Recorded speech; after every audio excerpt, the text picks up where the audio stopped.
Love is here to create opportunities for women and girls and advance and empower women and girls through the sport of volleyball. So at each level of the game, it's going from strength to strength. So it's a pretty incredible opportunity to really be here at this time and this moment. It feels like a very pivotal moment right now.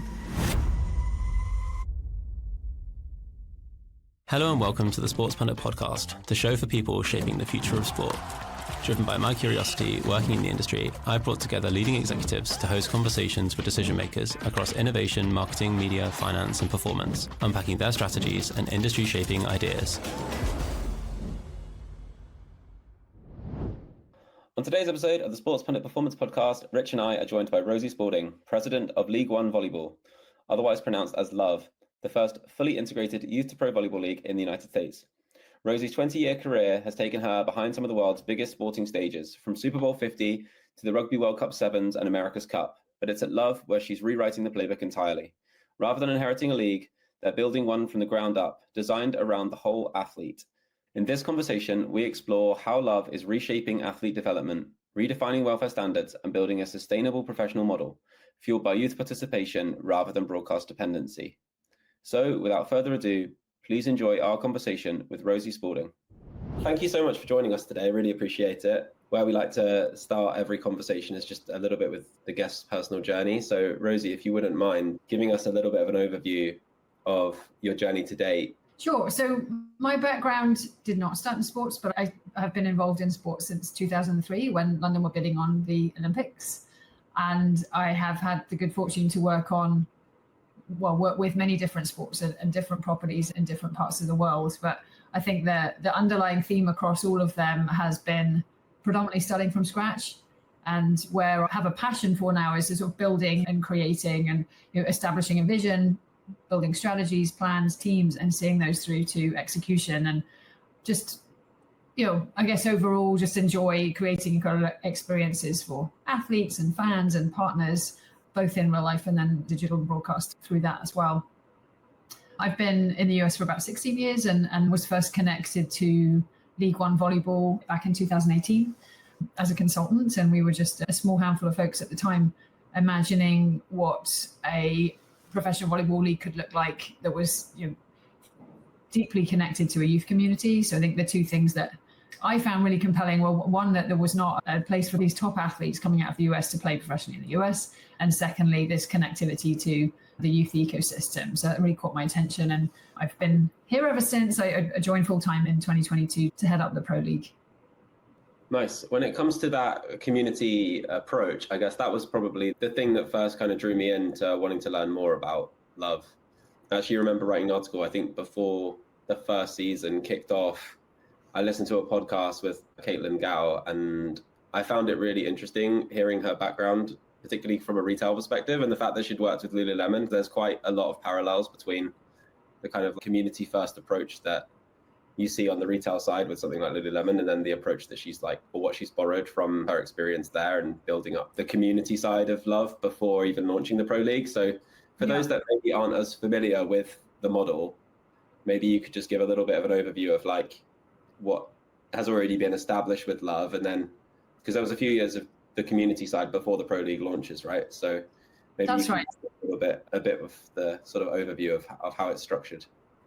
Yeah, so I think just for orientation, really, LOVB is here. We're here to create opportunities for women and girls and advance and empower women and girls through the sport of volleyball. So at each level of the game.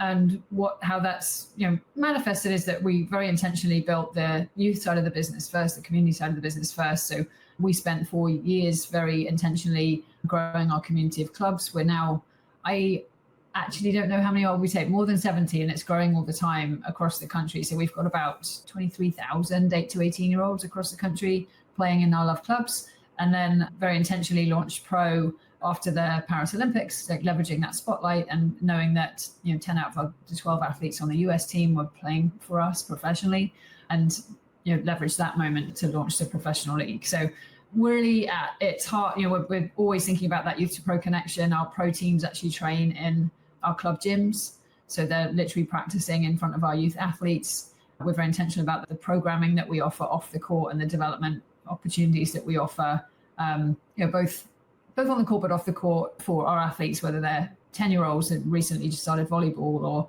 at the top of their game and about to play college or coming and playing at the pro league. So always thinking about that deep connection throughout the whole community and the ecosystem that we've built. When it comes to that youth and community pathway, I think it's interesting for two reasons, and probably there's an interesting reason for me and a different interesting reason for Rich. So from my perspective, it's interesting from a fan engagement perspective, sort of leveraging participation so that you've got that kind of inbuilt fandom from the moment you launch the Pro League and something for those young players to aspire towards. But then I think also on the pro side, it's interesting because you've got an ecosystem from a performance lens where an athlete doesn't have to leave the ecosystem at any point, right? Because traditionally in a lot of sports, you might be with a grassroots organization and then you move to a different organization when you get a bit better, and then you're kind of shifting between. So I'm curious maybe for you to answer that in two parts. Firstly, sort of how the community up model benefits the organization and the league from a fan engagement perspective. And then secondly, the more performance-based lens, I guess. Yeah, I think that's, again, there's been a lot of intentionality behind this youth to pro community approach. And I think that's one of the advantages of building this way, and that you do have that direct connection between the youth community on the ground and the pro team. And again, we're even more so because that pro team is actually training in one of the junior club gyms.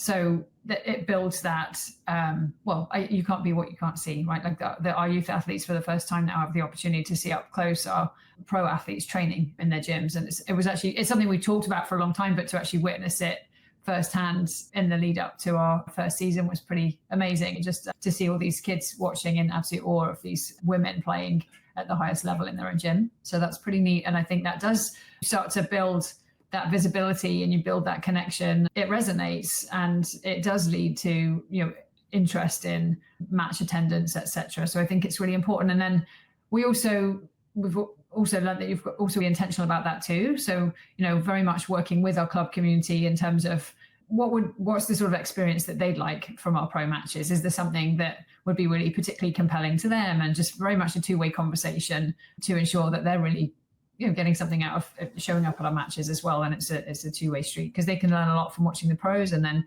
if they can get that sort of special experience of having an autograph signed or whatever it might be, that's meaningful to these kids that are coming up through our youth programs. Rosie, just listening to you talk about sort of visibility and connectivity between the youth and the pro elements of your whole ecosystem, I've read that there's a whole athlete philosophy at play within Love. So mental health, physical health, all the way through to career development and life skills. I just wondered what that actually looks like for that athlete that's going from juniors and aspiring to go all the way through the pathway.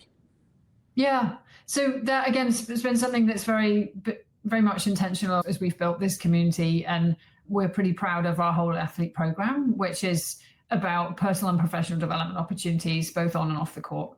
So the on the court piece you might think that's a given, and it probably is, but making sure that those athletes are getting their level of coaching and expertise for their on court development, but the off court development. So like you said, it's mental health, it's career development, life skills, etc., financial literacy, all of those good things. And then each month we have a theme and a focus area, and we roll out a program to meet you where you're at, basically, whether you're a 10-year-old or an 18-year-old or one of our pro athletes. But it's a common theme that's tying the whole community together, and then a different sort of program that's developed specifically for that age group. Yeah, that's absolutely fantastic.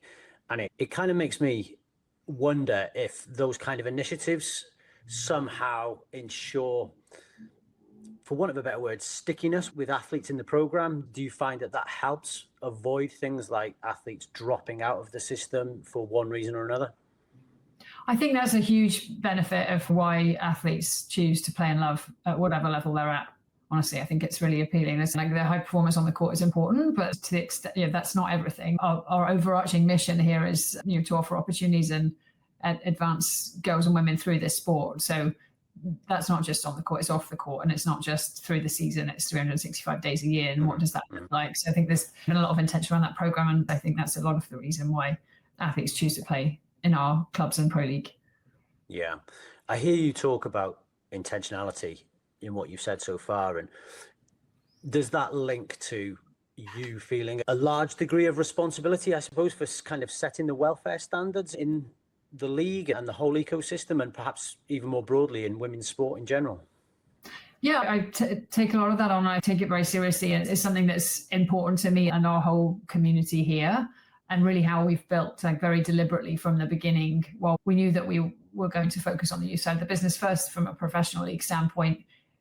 As early as 2020, we formed a group, an athletes council, and we really started listening to the best athletes in the country at that time of like what their experiences have been playing pro, the good, the bad, and the ugly, like what would be important to them in forming a league here.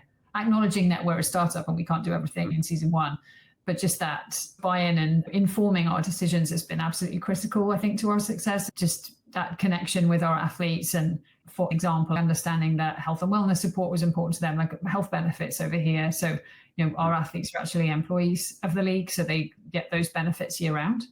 That's pretty game-changing for a lot of our athletes. And I think it just builds that buy-in, and like our athletes, not all of them, but a lot of them feel like sort of co-owners in what we're doing here, and we're very much building this together. I fully understand that. And the last question from me for a while, I'll let Andy perhaps jump back in a second, but alongside those kind of welfare and health benefits that are, abundantly clear with what you've had to say there, from a performance on court perspective, is there some process in place that kind of benchmarks what good looks like from a pro athlete that the wider community, the junior athletes, can kind of aspire to achieve? Yeah, and I think our goal here, over longer term goal, is to really drive volleyball into the major league status. Right, we're really intentional about that with our longer term strategy and laddering that back. Our year two strategy, strategic pillars ladder up to that too, and it's really all anchored on the highest level of volleyball on the court. That's the ultimate pro product. And then you build a commercial property around that. And then you build the cultural relevance around that. And you build the youth community and youth to pro community piece, and you tie that in. But that's kind of the center point for it all.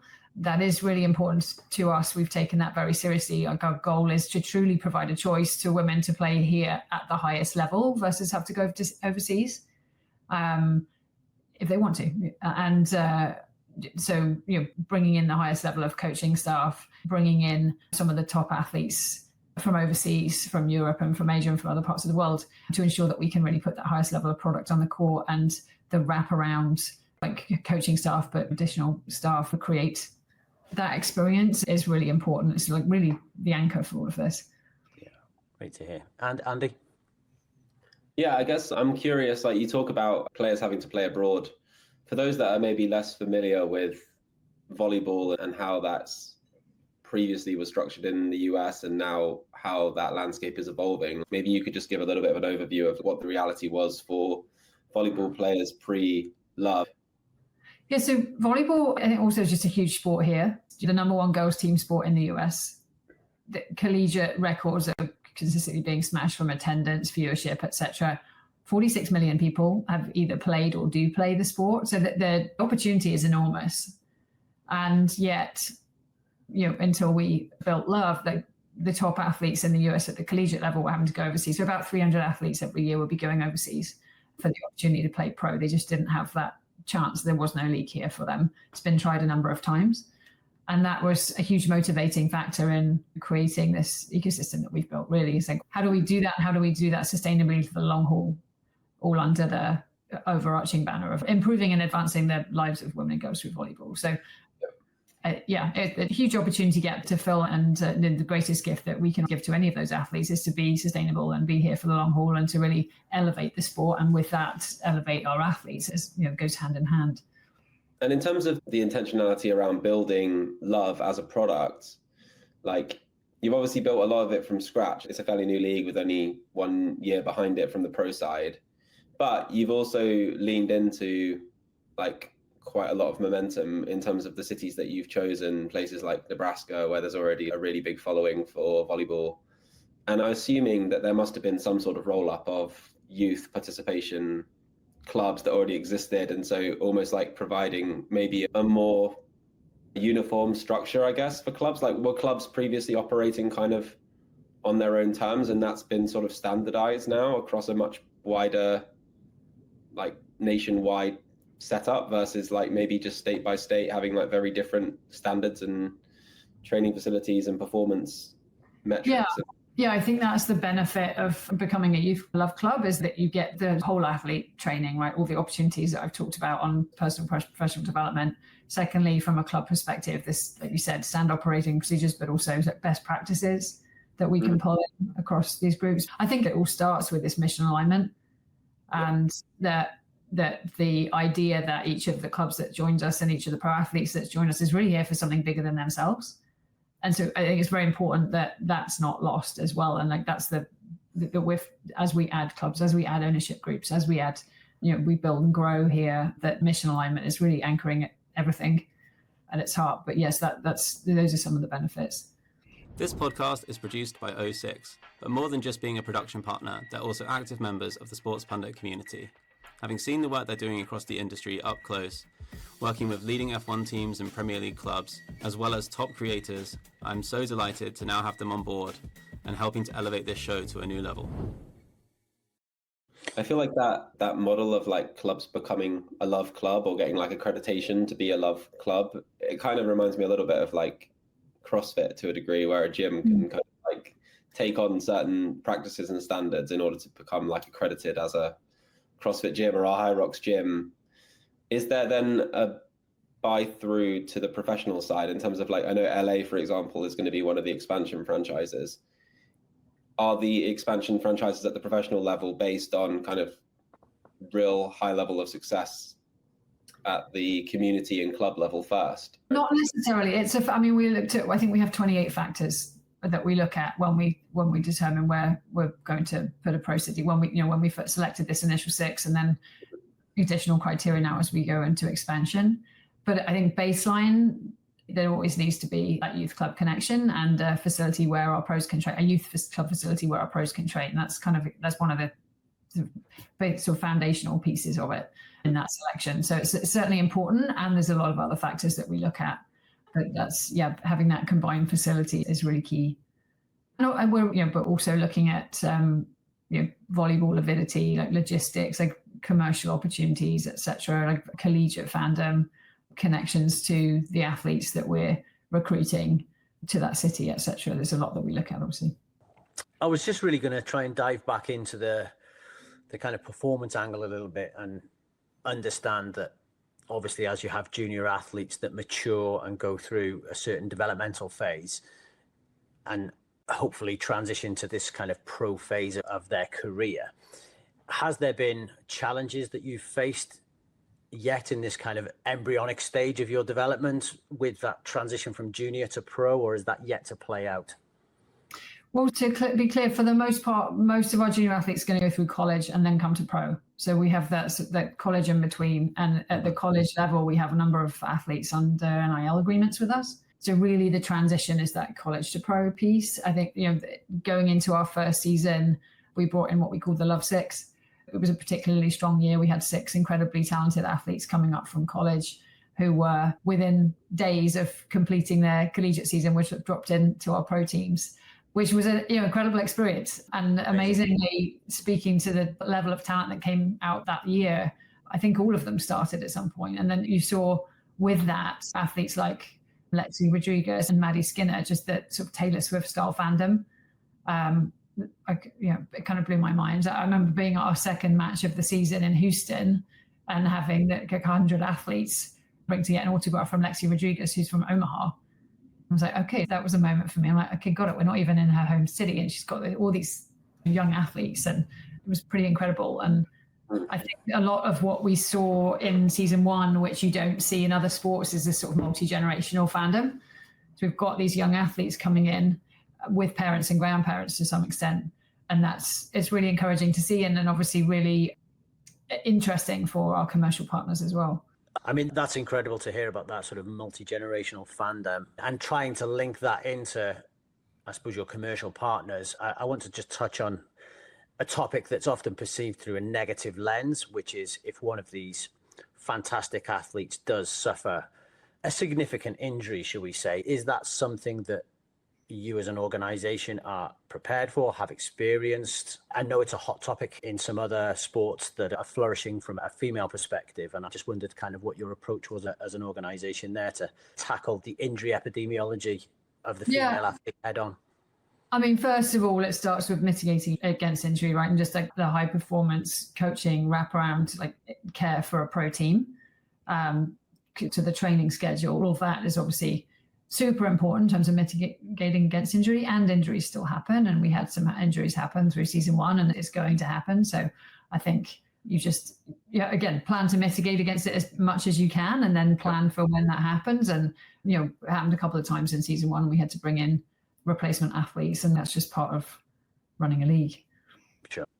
I mean, I'm curious, from this podcast, I guess the theme being performance, part of that is athlete performance, but I'm also curious on your perspective as a leader, having come from a really high caliber background where it comes to events and putting on things like Super Bowl 50, you've obviously got like a ton of experience managing kind of like top sporting events and talents and putting on shows. And how have you adapted to moving into a role where you maybe have other responsibilities that mean you have to liaise with a performance director or liaise with, playing staff, maybe on a more direct basis than you would have in previous roles? Like, how have you found that as a personal kind of journey, I guess, moving into this role? Yeah, I think that, the sport and commercial aspects have been connected, not with the Super Bowl, but very much like part of my roles in the past few years as well. And I think just building a really strong leadership team is really important, right? But bringing in really strong leaders that have deeply know the sport, and on the sports side, deeply know the sport, deeply familiar with volleyball, both in the US, but also importantly internationally. I think it's really just about building a very strong leadership team and then being there to support them.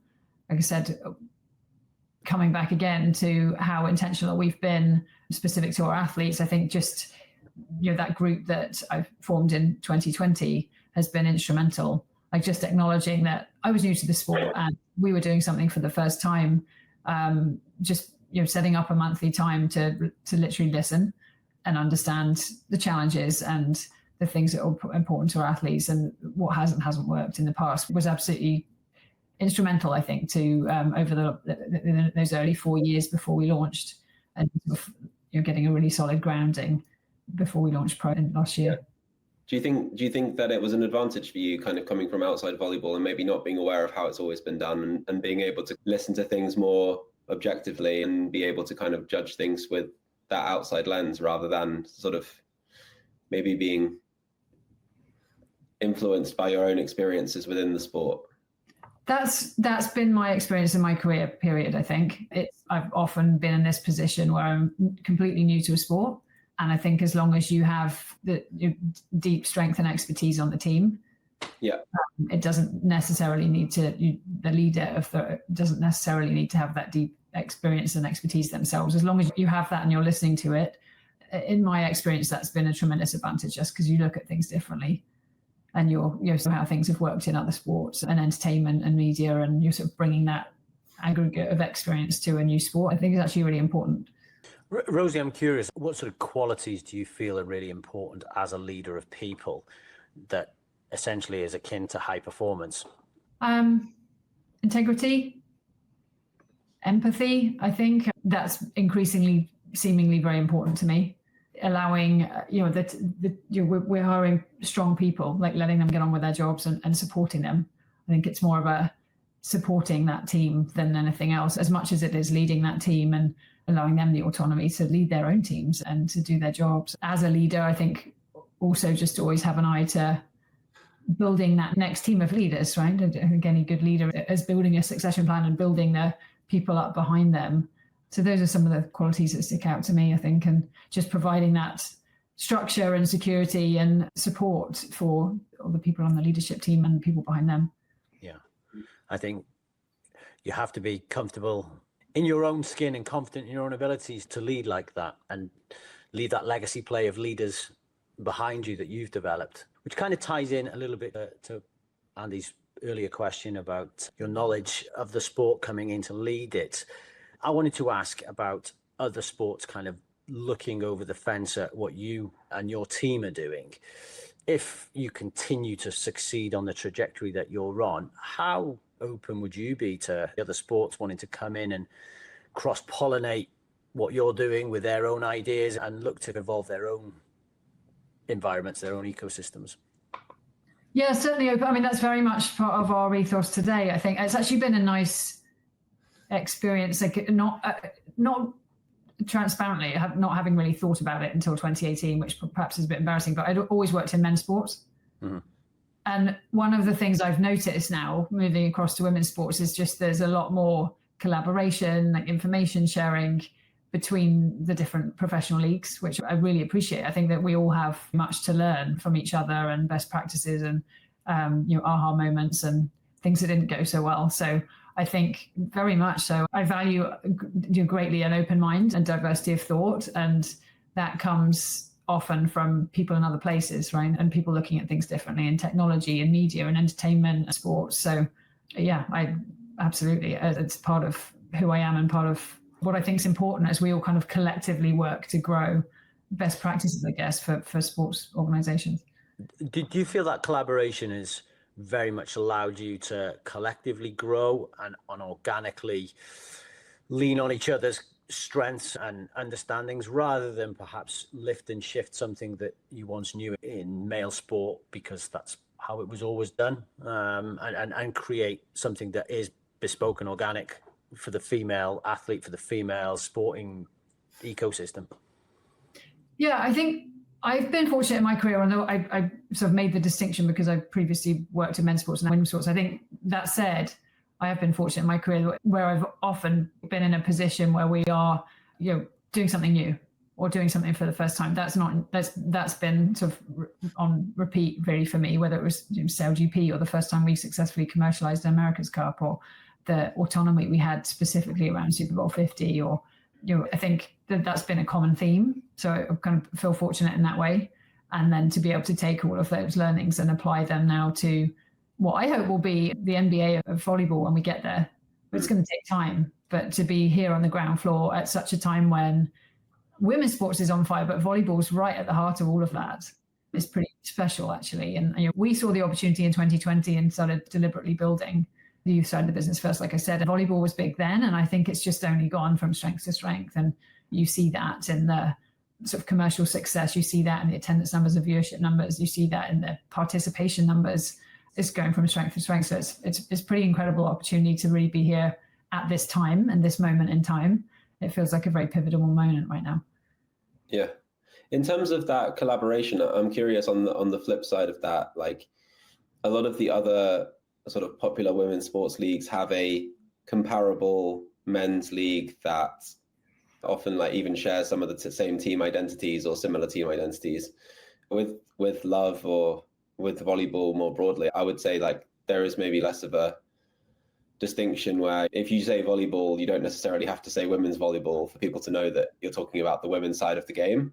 Like, do you think there's almost an element of jealousy from some of those other women's sports in terms of the opportunity that you guys have as the default leader in the sport? Like, you're not having to, I guess, justify the gender. You're just the best volleyball league there is, right? Like, that's kind of where you're able to frame it, where I think some of the other women's leagues can trip themselves up, focusing too much on the kind of social good side of the communications. Yeah. Rather than being the best product, if that makes sense. It does make sense. And there's obviously pros and cons both. And it's a strength that we lean into pretty heavily because it is unique. It's a women's sport that's leading the way. And I think it's a unique opportunity, and it's not lost in any of our commercial conversations. That's certainly a strength that comes like that. And the fact that we're this ecosystem, brands have the opportunity to partner with us at the pro level, but also at the youth level. I think those two pieces really resonate with folks that well, particularly thinking about brands here, but also media partners that are looking to get involved with women's sports, but really authentically. And that sort of mission alignment is, it's just incredibly authentic, I think, with a sport that leads with women. I think the other part that's really interesting to me is like quite often there's almost a misconception that women's sport equals women's fandom or female fandom. And like quite often that isn't necessarily the case.